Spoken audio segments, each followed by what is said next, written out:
Hello दोस्तों, मैं उमैर फैज़ी आप सभी का आपके अपने ही यूट्यूब चैनल उरूज उर्दू में इस्तकबाल करता हूं।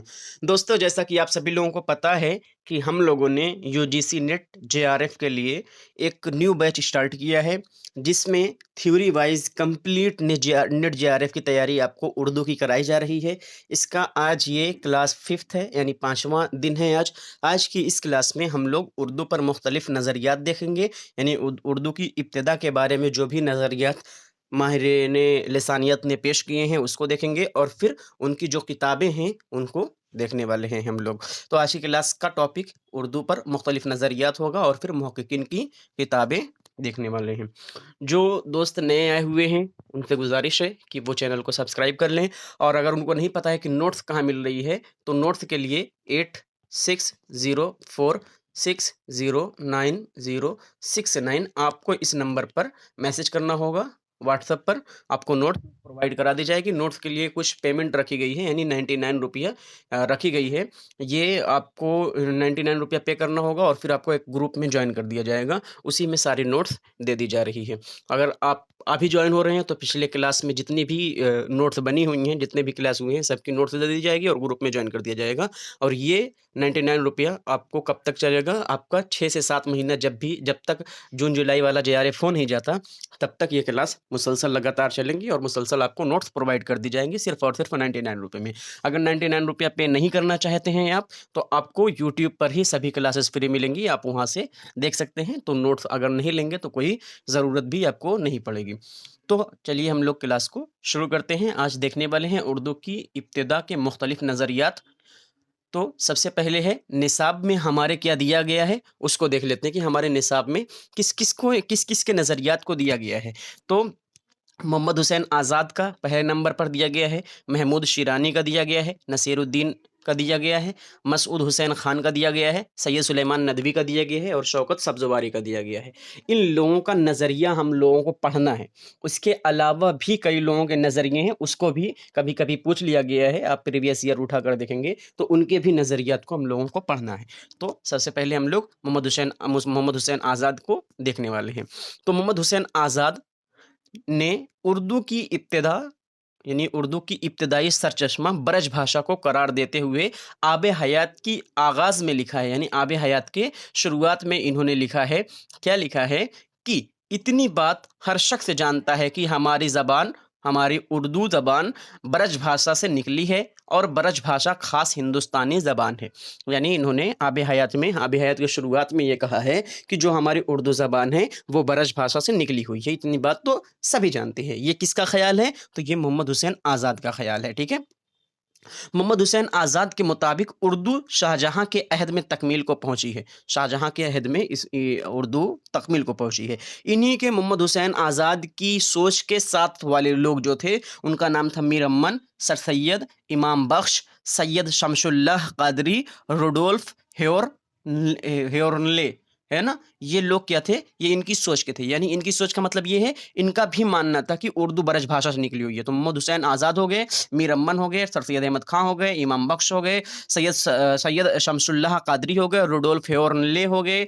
और इन लोगों का मानना है कि ब्रज भाषा जो है, ब्रज भाषा से ही उर्दू निकली हुई है, ब्रज भाषा को ही उर्दू का असल करार दिया गया है। और मीर अम्मन के मुताबिक उर्दू अकबर के अहद में क्या हुई? पैदा हुई थी, और शाहजहाँ के अहद में ये क्या हुई? इसको फ़रोग मिला। ये मीर अम्मन का ख्याल है। जबकि मोहम्मद हुसैन का ख्याल है, मोहम्मद हुसैन आज़ाद का ख्याल है कि शाहजहाँ के अहद में ये तकमील को पहुँची हुई है। ठीक है। लेकिन मीर अम्मन कह रहे हैं कि ये अकबर के अहद में पैदा हुई है और फिर किसके? शाहजहाँ के अहद में इसने फ़रोग पाया। और मोहम्मद हुसैन आज़ाद ने आब हयात में ये लिखा है शुरुआत में कि इतनी बात तो बच्चा बच्चा जानता है कि जो हमारी उर्दू ज़बान है वो ब्रज भाषा से निकली हुई है। तो ये हुई मोहम्मद हुसैन आज़ाद की सोच, उनकी किताब आब हयात। और उनके साथ वाले जो थे वो मीर अम्मन थे, सर सैयद अहमद खां थे, इमाम बख्श थे, सैयद शमसुल्लाह कादरी थे, रुडोल्फ हेयोर्नले थे। ये सब क्या थे? इन सब का मानना था कि ब्रज भाषा से ही उर्दू ज़बान निकली हुई है। उम्मीद है आपको समझ में आ गया होगा। उसके बाद दो चीज़ और ख्याल करनी है कि मोहम्मद हुसैन आज़ाद के मुताबिक शाहजहाँ के अहद में उर्दू ज़बान तकमील को पहुँची, वहीं मीर अम्मन के हिसाब से अकबर के अहद में ये पैदा हुई है और शाहजहाँ के अहद में इसने फ़रोग पाया। उम्मीद है आपको ये चीज़ समझ में आ गई होगी कि मोहम्मद हुसैन आज़ाद का क्या नज़रिया है। उसके बाद देख लेते हैं मोहम्मद हुसैन आज़ाद का ये हो गया। उसके बाद दूसरे नंबर पर महमूद शिरानी का आ गया है। महमूद शिरानी का क्या नज़रिया है? तो महमूद शिरानी ने अपनी किताब पंजाब में उर्दू, इनकी क्या किताब का नाम है? पंजाब में उर्दू, में ये ख्याल ज़ाहिर किया है कि उर्दू की दागबेल पंजाब के इलाके में पड़ी है। चूँकि इनका मानना था कि जो मुसलमान थे वो सबसे पहले पंजाब में आए थे और पंजाब से ही वो लोग इधर-उधर फैले, तो पंजाब से दिल्ली गए, दिल्ली से फिर दक्कन के साइड में गए, मतलब हर तरह से फैले। तो जिसकी वजह से पंजाब से ही मेन मस्कन है उर्दू का, ऐसा इनका मानना है ना? क्योंकि पंजाब जब आप देखेंगे तो पंजाब इस इलाके में पड़ता था और जब शुमाल की जानिब से ही आक्रमण हुए हैं, इंडिया पर जितने भी जंग हुई हैं, इंडिया पर जितने भी लोगों ने हमले किए, जैसे हिंद आर्य हमला हो गया, सब उधर के ही लोग यानी शुमाल से ही करते थे, यानी कश्मीर की साइड से करते थे। तो जब वो लोग आए तो बोलते हैं कि पंजाब में सबसे पहले मुसलमान रुके हुए थे, तो पंजाब से फिर दिल्ली गए, तो इस वजह से इनका महमूद शिरानी का मानना है कि जब पंजाब में वो लोग आकर रुके थे, तो पंजाब से ही, क्योंकि उर्दू पर अरबी और फारसी के असरात देखने को मिलते हैं, तो इनका मानना है कि पंजाब से ही क्या निकली हुई है, उर्दू का मस्कन जो है मेनली पंजाब है। तो इन्होंने क्या आपने किया कहा है, पंजाब में उर्दू इनकी एक किताब है, उसमें इन्होंने अपना ख़्याल ज़ाहिर किया है कि उर्दू की दागबेल पंजाब के इलाके में पड़ी है। शेर अली सरखोश, नाम याद कीजिए कि शेर अली सरखोश, जॉर्ज जॉर्ज गुरेरसन और टी ग्राहम बाली। टी ग्राहम बाली ने भी उर्दू को सरज़मीन पंजाब से ही मंसूब किया है। महमूद शिरानी के कितने सोच हैं? महमूद शिरानी के सोच वाले कितने हैं? शेर अली सरखोश, जॉर्ज गुरेरसन, यहाँ पर कुछ थोड़ा टाइप मिस्टेक हुई है, और टी ग्राहम बाली। फिर इन्होंने इन चारों लोगों ने क्या कहा है? इन चारों लोगों का मानना है कि पंजाब में उर्दू, पंजाब से उर्दू, यानी उर्दू का मेन मकसद कहाँ है? तो पंजाब है, ठीक है। अब ये हो गया महमूद शिरानी।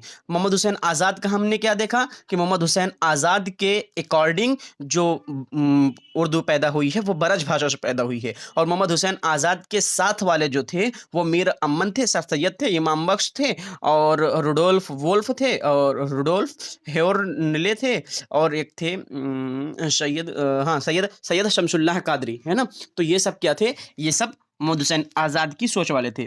उसके बाद महमूद शिरानी को हमने देखा। महमूद शिरानी का कहने का मतलब ये है कि पंजाब से उर्दू निकली हुई है, क्योंकि जब हमले होना शुरू हुए तो लोग पंजाब में आकर बसने लगे और पंजाब से फिर वहाँ से इधर-उधर गए। तो पंजाब मेन मस्कन होना चाहिए उर्दू का, कि यहीं से पंजाब से ही निकली हुई है।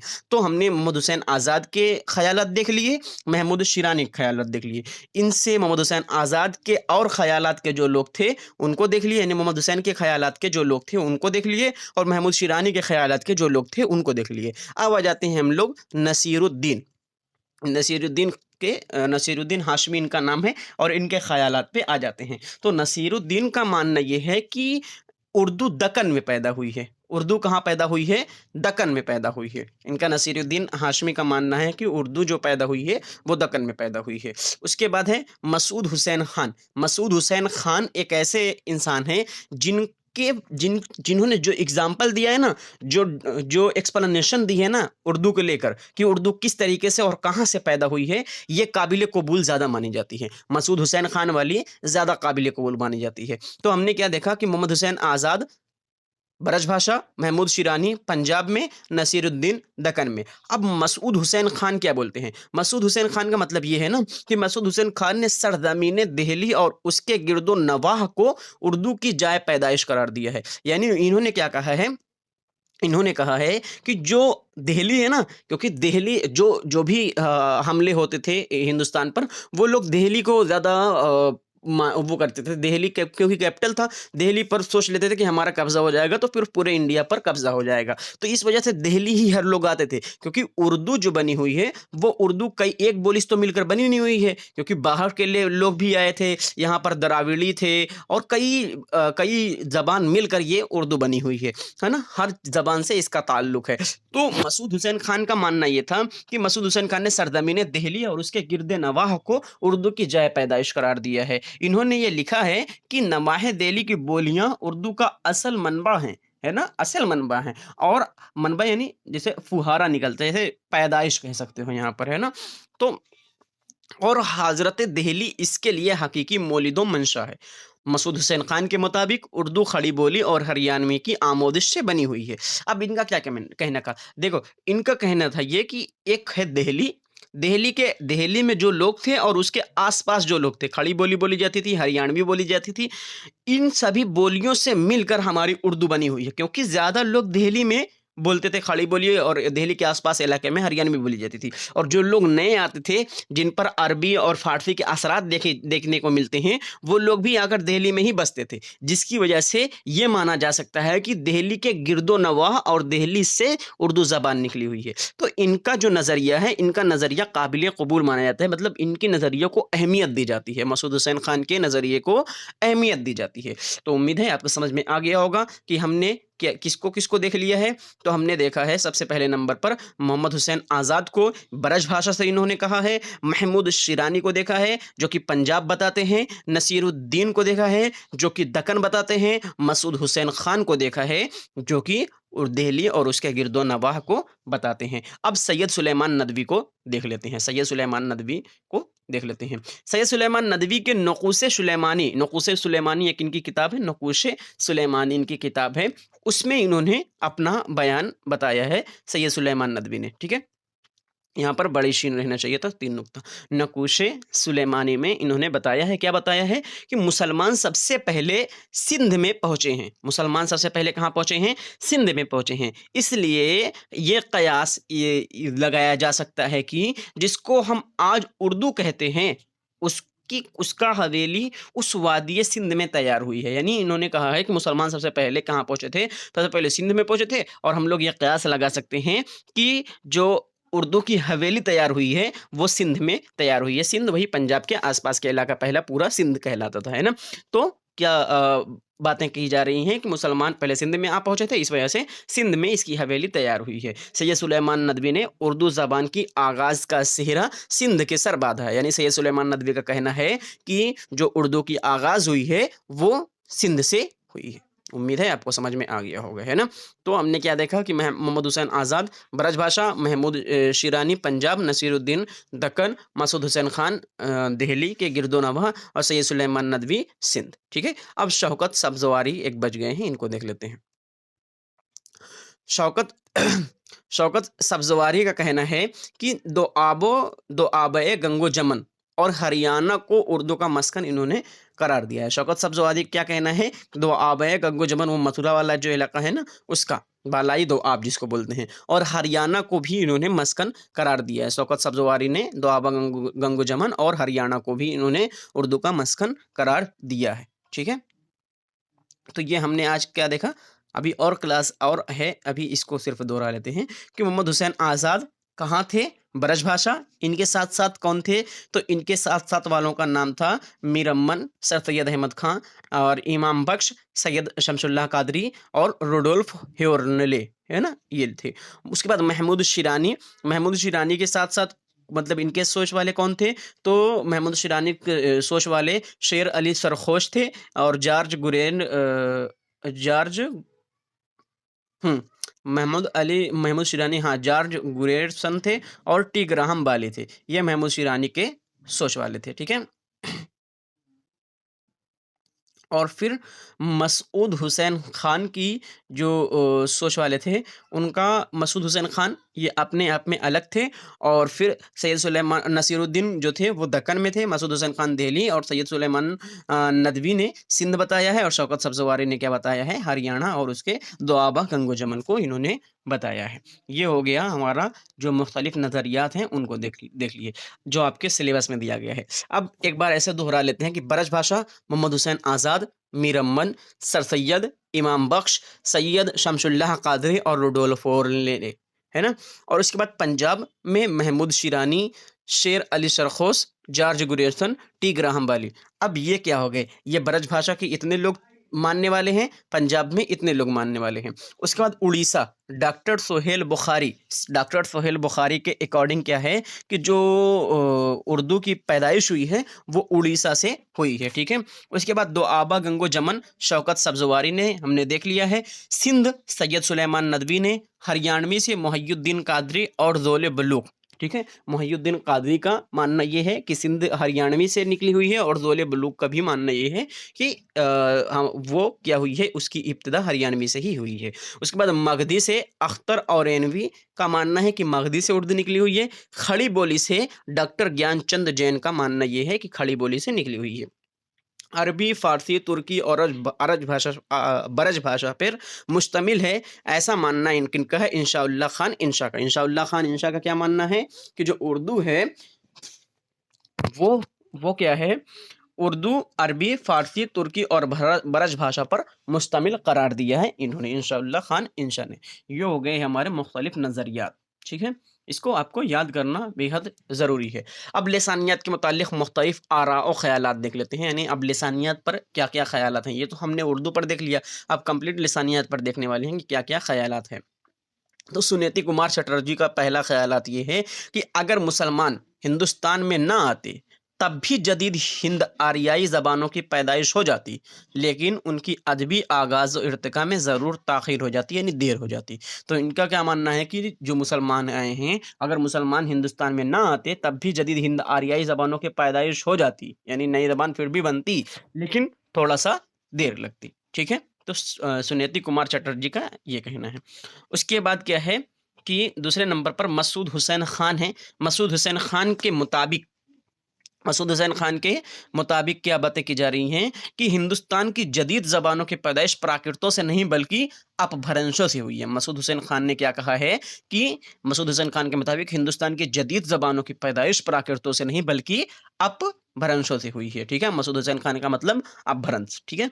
उसके बाद महमूद शिरानी का ज़्यादा दिया गया है। महमूद शिरानी का क्या मानना है? तो महमूद शिरानी ने लिखा है कि उर्दू दिल्ली की कदीम ज़बान नहीं है, बल्कि वो मुसलमानों के साथ दहली जाती है, और चूंकि मुसलमान पंजाब से हिजरत करके जाते हैं, इसलिए ज़रूरी है कि वो पंजाब से कोई ज़बान अपने साथ ले गए होंगे। ये आपको पहले शुरुआत में बता दिया कि महमूद शिरानी का मानना क्या है कि पंजाब में उर्दू है ना, और वो किस तरीके से है, क्योंकि उनको लगता है कि पंजाब से ही सब लोग गए हैं, तो पंजाब उसका मस्कन होना चाहिए था। तो महमूद शिरानी ने लिखा है कि उर्दू दिल्ली की कदीम ज़बान नहीं, बल्कि वो मुसलमानों के साथ दहली जाती है, और चूंकि मुसलमान पंजाब से हिजरत करके जाते हैं, इसलिए ज़रूरी है कि वो पंजाब से कोई ज़बान अपने साथ ले गए हों। उम्मीद है आपको समझ में आ गया होगा। अब और देख लेते हैं इनका और क्या कहना है कि महमूद शिरानी के मुताबिक उर्दू का वजूद उन्हीं अय्याम से मानना होगा जब मुसलमान हिंदुस्तान में आबाद हुए हैं, यानी आबाद हैं, तभी से इसका मानना होगा कि तब से उर्दू शुरू हुई है। उर्दू चूंकि पंजाब में बनी है, इसलिए ज़रूरी है कि वो या तो पंजाबी के मुमासिल है या फिर उसके करीबी रिश्तेदार हो, यानी पंजाब से उसका बहुत ज़्यादा गहरा रिश्ता है, ऐसा बताना चाहते हैं महमूद शिरानी। महमूद शिरानी पंजाब की जहाँ पर भी बातें आ जाएंगी, उनका तुरंत आप महमूद शिरानी पर लगा दीजिएगा। उर्दू और पंजाब ज़बानों की विलादत गाह एक ही है। ये भी महमूद शिरानी ने कहा है कि जो पंजाबी है, पंजाबी ज़बानें हैं, और जो उर्दू है, उसकी विलादत गाह, पैदाइश गाह उसकी एक ही है। दोनों ने एक ही जगह पर तरबियत पाई है, और जब सयानी हो गई, यानी जब बड़ी हो गई, तो उनमें जुदाई हो गई, यानी उर्दू अलग हो गई और पंजाबी अलग हो गई। पंजाबी की जो ज़बानें हैं वो अलग हो गई और फिर उर्दू अलग हो गई, लेकिन इनकी विलादत गाह यानी पैदाइश एक ही जगह पर, एक ही तरबियत में इनकी पैदाइश हुई है, ऐसा महमूद शिरानी ने कहते हैं। और कहाँ पर वो पंजाब में, ठीक है? तो ये महमूद शिरानी के नज़रिए हो गए। अब मौलवी अब्दुल हक के नज़रिए देख लेते हैं कि मौलवी अब्दुल हक क्या कहना चाहते हैं। तो मौलवी अब्दुल हक के अकॉर्डिंग जो है, तो खड़ी बोली के मानी आम तौर से हिंदुस्तान में गंवारी बोली के हैं। खड़ी बोली के मानी क्या है? गंवारी बोली के है, जिसे हिंदुस्तान का बच्चा बच्चा जानता है, और वो ना कोई ख़ास ज़बान है, ना ज़बान की कोई शाख है। ऐसा खड़ी बोली के बारे में इन्होंने बताया है कि खड़ी बोली के माने आम तौर से हिंदुस्तान में गंवारी बोली के हैं, जिसे हिंदुस्तान का बच्चा बच्चा जानता है, और वो ना तो कोई ख़ास ज़बान है और ना कोई वो ख़ास शाख है, ऐसा मौलवी अब्दुल हक का कहना है, ठीक है? ये लिसानियात के मुतालिक है। अब मसूद हुसैन खान देख लेते हैं। हुँ, मसूद हुसैन हाँ, ठीक है। अब मसूद हुसैन खान का और नज़रिया देख लेते हैं कि मसूद हुसैन खान शहर दिल्ली 3 बोलियों की संगम पर वाक़ई है। जो शहर दिल्ली है, वो 3 बोलियों के संगम पर वाक़ई है। जमुना पार मगरिब है, यानी जमुना पार करोगे तो वहाँ पर मगरिब में हरियाणवी राइज है, कहाँ क्या राइज है? हरियाणवी राइज है। शुमाल मशरकी में क्या राइज है? शुमाल मशरकी में खड़ी बोली और जुनूब में ब्रज भाषा का इलाका है। तो इन्होंने क्या कहा है, जो दिल्ली है, दिल्ली तीन बोलियों के संगम है, तीन बोलियों का संगम है। जमुना पार हरियाणवी, शुमाल में खड़ी बोली, शुमाली मशरकी में खड़ी बोली और जुनूब में ब्रज भाषा का इलाका है। उर्दू की इर्तिका में इन तमाम बोलियों के असरात मुख्तलिफ ज़बानों में पढ़ते हैं। यानी इनका कहना है कि इन इतनी बोलियों से घिरी हुई थी दिल्ली, इस वजह से यहाँ से एक नई बोली ईजाद हुई है जिसको हम लोग कहते हैं उर्दू। ठीक है, ये ऐसा मसूद हुसैन खान का मानना है। उसके बाद गुरेरसन क्या है? गुरेरसन का ये मानना है कि मध्य देश की ज़बान को इन्होंने मगरबी हिंद के नाम से याद किया है, यानी मगरबी हिंदी इन्होंने कहा है मध्य देश की ज़बान को। ठीक है, तो ये हो गए गुरेरसन। उम्मीद है आपको समझ में आ गया होगा, एक बार फिर से दोहरा लेते हैं। उसके बाद फिर किताबों को देखेंगे। तो हमने देख लिया कि सबसे पहले देखा कि ब्रज भाषा क्या थे, मोहम्मद हुसैन आज़ाद, मीर अमन, सर सैयद अहमद खां और इमाम बख्श, सैयद शमसुल्लाह कादरी और रुडोल्फ हॉर्नले। और पंजाब में महमूद शिरानी, शेर अली शरखोस, जॉर्ज गुरेरसन, टी ग्राहम बाली। उड़ीसा में डॉक्टर सोहेल बुखारी, दुआबा गंगोजमन, शौकत सब्जवारी। और सिंध में सुलेमान नदवी, हरियाणवी मोहिउद्दीन कादरी, जोल बल्लुक और मगधी से अख्तर औरैनवी। और खड़ी बोली डॉक्टर ज्ञानचंद्र, अरबी, फारसी, तुर्की और ब्रज भाषा पर मुश्तमिल है, ऐसा इंशाउल्लाह खान इंशा ने कहा है।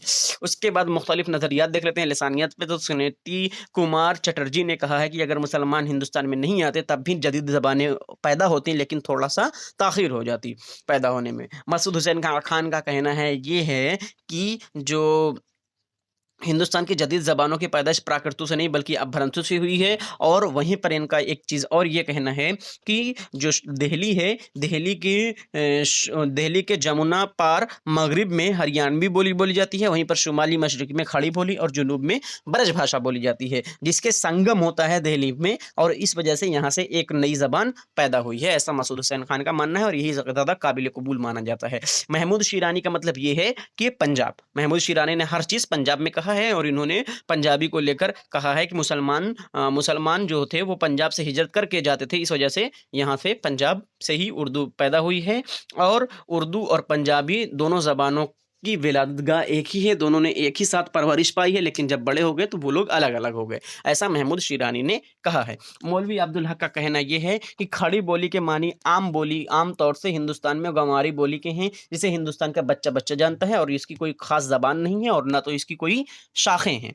मसूद हुसैन खान को हमने देख लिया कि शहर दिल्ली तीन बोलियों के संगम पर है। गुरेरसन का मानना यह है कि इन्होंने कहा है कि मध्य देश की ज़बान को मगरबी हिंदी का नाम गुरेरसन ने दिया है। उम्मीद है आपको ये चीज़ समझ में आ गई होगी। अब लिसानियात से मुताल्लिक मुख्तलिफ मुहक्किकीन की किताबें देख लेते हैं कि इन्होंने क्या क्या किताबें पेश की हैं, है ना।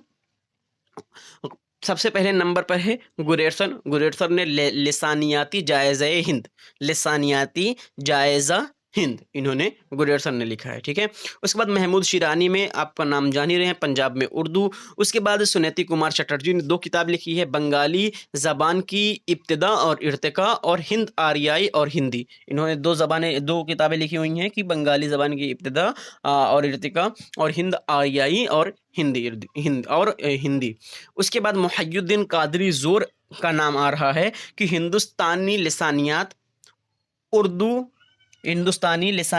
उर्दू शह पारे और दक्कनी अदब की तारीख, ये 3 किताबें मुहिउद्दीन कादरी ने लिखी हुई हैं। उसके बाद चौथे नंबर पर एहतेशाम हुसैन का नाम आ रहा है कि इन्होंने 2 किताब लिखी है, हिंदुस्तानी लिसानियात का खाका और उर्दू की कहानी। हिंदुस्तानी लिसानियात का खाका और उर्दू की कहानी, ये किसने लिखी हुई है? तो एहतेशाम हुसैन ने लिखी हुई है। वहीं पर मसूद हुसैन खान ने 5 किताबें लिखी हुई हैं। क्या क्या है? मुकदमा तारीख़ ज़बान उर्दू, इसी में दिल्ली वगैरह की बात हुई है। शेरो ज़बान, उसके बाद उर्दू ज़बान की तारीख़ का खाका, यहाँ पर लिसानी खाका, हिंदुस्तानी लिसानियात का खाका ये अलग है, ये एहतेशाम हुसैन की है। वहीं पर उर्दू ज़बान की तारीख़ का खाका ये मसूद हुसैन खान की है। लिसानियात, असलूब, उर्दू ज़बान व अदब, ये 5 किताबें किसकी हैं? मसूद हुसैन खान की है। इसको आप ध्यान से पढ़ लीजिएगा और याद कर लीजिएगा। उसके बाद है शौकत सब्ज़वारी, उर्दू लिसानियात, दास्तान ज़बान उर्दू और उर्दू ज़बान का इर्तिका। क्या क्या है शौकत सब्ज़वारी की? तो उर्दू लिसानियात, दास्तान ज़बान उर्दू और उर्दू ज़बान का इर्तिका, ये किसकी है? शौकत सब्ज़वारी की है।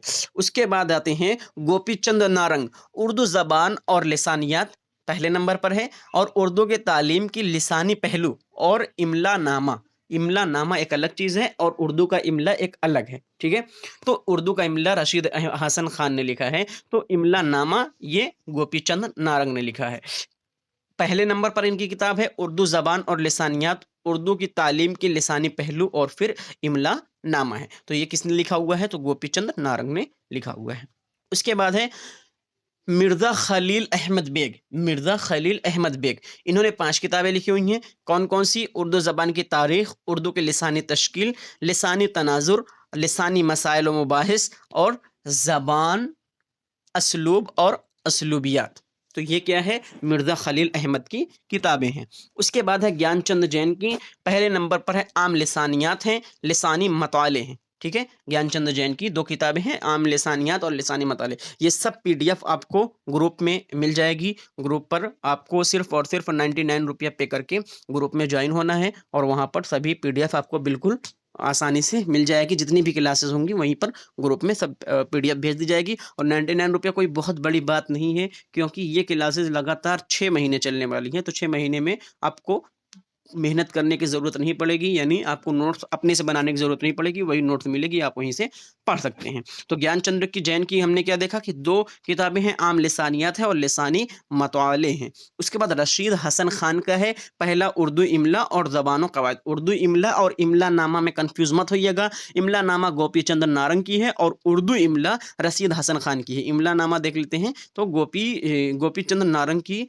इमला नामा है तीसरे नंबर पर, ठीक है? और उनकी क्या हो जाएगी? रशीद हसन खान की उर्दू इमला है, इमला नामा नहीं उर्दू इमला है, दोनों में कन्फ्यूज़ मत होइएगा। उसके बाद है कि शमसुल्लाह कादरी उर्दू कदीम शमसुल्लाह कादरी का क्या है? उर्दू कदीम है, शमसुल्लाह कादरी यानी उर्दू कदीम। उसके बाद है कि अब्दुल कादिर सरवरी की एक किताब है ज़बान और इल्म ज़बान, अब्दुल्लाह कादरी की ज़बान और इल्म ज़बान है, ठीक है? उसके बाद मसूद हसन रिज़वी अदीब की है उर्दू ज़बान और उसका रस्मुल ख़त, उर्दू ज़बान और उसका रस्मुल ख़त। उसके बाद है कि नसीरुद्दीन हाशमी की एक किताब है, नसीरुद्दीन हाशमी की दक्कन में उर्दू। नसीरुद्दीन, क्योंकि इनका मानना ये है कि दक्कन में हुई थी, है ना? दक्कन से उर्दू निकली हुई है, तो दक्कन में उर्दू इनकी एक किताब है। उसके बाद शमसुल रहमान फ़ारूकी का ये मानना है कि उर्दू की इनकी किताब है उर्दू का इब्तिदाई ज़माना। इन्होंने लिसानियत पर एक किताब लिखी है जिसका नाम है उर्दू का इब्तिदाई ज़माना। और फिर लास्ट में आ जाते हैं पंडित ब्रजमोहन, इनकी जो किताब है उसका नाम है उर्दू ज़बान। उनका क्या नाम है? उर्दू ज़बान। तो हाँ, आज की क्लास को यहीं पर ख़त्म करते हैं। एक बार दोहरा लेते हैं कि हमने क्या-क्या देखा है। तो हमने देखा है क्या-क्या?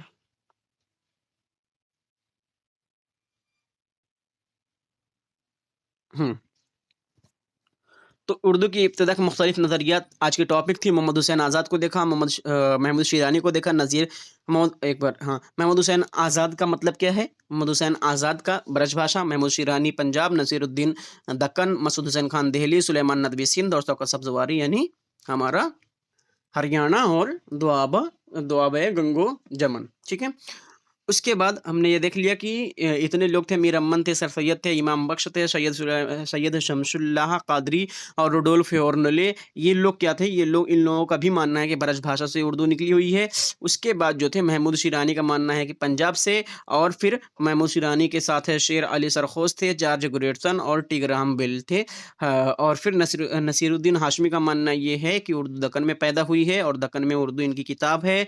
वहीं पर मसूद हुसैन खान का मानना है कि दिल्ली में पैदा हुई है और मुक़दमे तारीख़ ज़बान उर्दू में इन्होंने ये सब चीज़ें लिखी हुई हैं। वहीं पर सैयद सुलेमान नदवी का मानना है कि सिंध में पैदा हुई है, सिंध में इन्होंने माना है। शौकत सब्ज़वारी का मानना है कि दोआबा गंगो जमन और हरियाणा के मस्कन करार दिया है इन्होंने। तो ब्रजभाषा मोहम्मद हुसैन आज़ाद, मीर अमन, सैयद इमाम बख्श, सैयद शमसुल्लाह कादरी, रुडोल्फ हॉर्नले। अब उसके बाद पंजाब में महमूद शिरानी, शेर अली सरखोश, जॉर्ज ग्रेटसन और टी ग्राहम।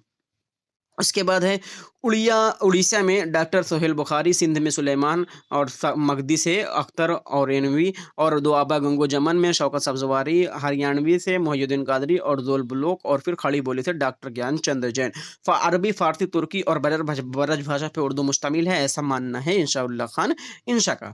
उसके बाद हमने नज़रियात देखे तो सुन्नी कुमार चटर्जी ने कहा है कि अगर मुसलमान नहीं आते तो फिर भी जदीद ज़बानें पैदा होती, लेकिन थोड़ा सा देर हो जाती। उसके बाद मसूद हुसैन खान का मानना है कि दिल्ली से निकली हुई है, महमूद शिरानी का मानना है कि पंजाब से निकली हुई है और फिर इन्होंने अपने-अपने ख़यालात भी पेश किए हैं। और मौलवी अब्दुल हक का खड़ी बोली के लिए इन्होंने कहा है कि बच्चा-बच्चा जानता है और इसकी कोई भी ना तो ज़बानें हैं और ना तो कोई शाखें हैं इसकी। और उसके बाद मसूद हुसैन खान के आपने देखा कि 3 बोलियों का संगम है, जमुना में मगरिब में जमुना पार मगरिब में हरियाणवी, शुमाली मशरिकी में खड़ी बोली और जुनूब में ब्रज भाषा का इलाका है। इस वजह से दिल्ली से ज़बानें निकली हुई हैं। गुरजेरसन बोलते हैं कि मध्य देश की ज़बान जो है उसको मगरिबी हिंदी का नाम इन्होंने दिया है। अब उसके बाद नज़रियात किताबें देख लेते हैं तो गुरजेरसन की एक किताब थी जिसका नाम था लिसानियाती जायज़ा। उसके बाद दूसरे हैं महमूद शिरानी, पंजाब में उर्दू इनकी किताब है। फिर सुनीति कुमार चटर्जी है, बंगाली ज़बान की इब्तिदा और इर्तिका, हिंद आर्याई और हिंदी। मोहिउद्दीन कादरी ने 3 किताबें लिखी हुई हैं, हिंदुस्तानी लिसानियात, उर्दू शहपारे, दक्कनी अदब की तारीख़। वहीं पर एहतशाम हुसैन ने 2 किताबें लिखी हुई हैं, हिंदुस्तानी लिसानियात का खाका, उर्दू की कहानी। फिर मसूद हुसैन खान ने 5 किताबें लिखी हुई हैं, मुक़दमा तारीख़ ज़बान उर्दू, इसी में सारी बातें की गई हैं, शेरो ज़बान, उर्दू ज़बान की तारीख़ का खाका, लिसानियत उसलूब और उर्दू ज़बान व अदब। उसके बाद शौकत सब्ज़वारी ने 3 किताबें लिखी हुई हैं, उर्दू लिसानियात, दास्तान ज़बान उर्दू और उर्दू ज़बान की इर्तिका। गोपी चंद्र ने 3 किताबें लिखी हुई हैं, उर्दू ज़बान और लिसानियात और उर्दू की तालीम की लिसानी और इमला नामा। और उर्दू इमला जो रहेगा वो रशीद वाली से अलग है, ये इमला नामा है। मिर्ज़ा खलील अहमद ने 5 किताबें लिखी हुई हैं, उर्दू ज़बान की तारीख़, उर्दू की लिसानी तश्कील, लिसानी तनाज़ुर, लिसानी मसाइल व मबाहिस, ज़बान, उसलूब और असलूबियात। उसके बाद ज्ञान चंद जैन ने आम लिसानियत और लिसानी मताले लिखे हैं। रशीद हसन ने उर्दू का इमला और ज़बान कवायद लिखे हुए हैं। वहीं पर शमसुल्लाह कादरी ने उर्दू कदीम लिखा हुआ है। अब्दुल कादिर सरवरी ने ज़बान और इल्म ज़बान लिखा हुआ है। मसूद हसन रिज़वी ने उर्दू ज़बान और उसका रस्मुल ख़त लिखा हुआ है। वहीं नसीरुद्दीन हाशमी ने दक्कन में उर्दू लिखा हुआ है और इनका मानना है कि दक्कन से ही उर्दू पैदा हुई है। शमसुर रहमान फ़ारूकी ने उर्दू का इब्तिदाई ज़माना लिखा हुआ है। पंडित बरज मोहन ने उर्दू ज़बान लिखी हुई है। उम्मीद है आपको समझ में आ गया होगा। आज की क्लास कैसी लगी ज़रूर बताइएगा। चैनल को लाइक, शेयर, सब्सक्राइब ज़रूर कर दीजिएगा। नोट्स के लिए 8604609069 पर ओनली 99 रुपया पे करके इसी के व्हाट्सएप पर आपको स्क्रीनशॉट भेजना है और आपको ग्रुप में ऐड कर दिया जाएगा और उससे पहले की जो भी पीडीएफ रहेगी सब आपको प्रोवाइड करा दी जाएंगी। और कोई भी जानकारी आप चाहते हैं तो आप इस नंबर पर कांटेक्ट कर सकते हैं। 8604609069 इसका नंबर है। और आप अगर कोई और डाउट चाहते हैं तो आप उमर फैज़ी 07 के नाम से आप यहाँ पर भी फॉलो कर सकते हैं और अपना डाउट्स को पूछ सकते हैं। तो अगर वीडियो पसंद आई तो चैनल को सब्सक्राइब करके जाइएगा। और शुक्रिया यहाँ तक सुनने के लिए, यहाँ तक देखने के लिए। फिर मिलते हैं किसी अगली क्लास में। शाद रहिए, आबाद रहिए, खुश रहिए, जिंदाबाद रहिए। खुदा हाफिज़।